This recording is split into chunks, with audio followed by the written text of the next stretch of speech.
waaw man la Seydina Ababacar Diop ñu gën ma xam ci Serigne Mbaye Diop dëkk fii ci Farba nekk président mouvement Xaaruñu Kenn mouvement boo xam ne ñi ngi ko créé le 30 septembre 2022 bi ñu génnee ci inondation yi. mouvement bi li ko tax a jóg mooy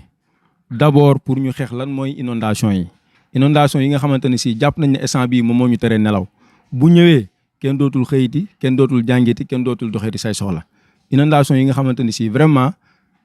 bii passé vraiment dund nañ ko dund bu baax a baax boo xam ne buñ soñoon at yii di ñëw wala fii ba ilaa abadan dootuñ ko dundati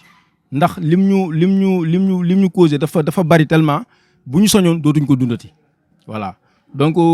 loolu mooy priorité bi nga xamante ne si mouvement Xaaruñu Kenn ci la fas yéene dem am na yeneen problème yoo xam ne war nañ ko attaquer volet sécuritaire am na en rapport bien entendu avec les autorités policières qui sont en place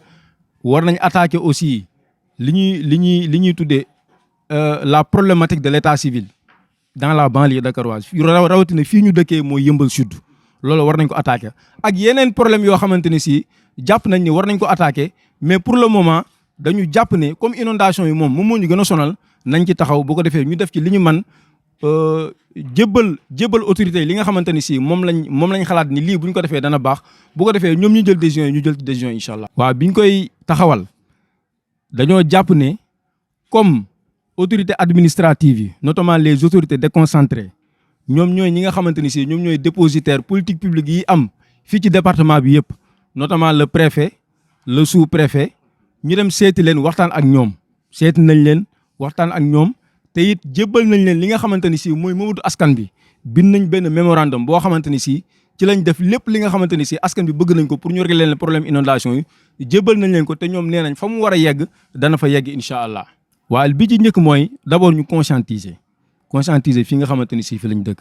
parce que fii ñu dëkk xam nañ ni problème yi dafa bari te pour ñu mën ko régler comme Xaaruñu Kenn lañ wax d'abord ñun nañu constitué wu en un mouvement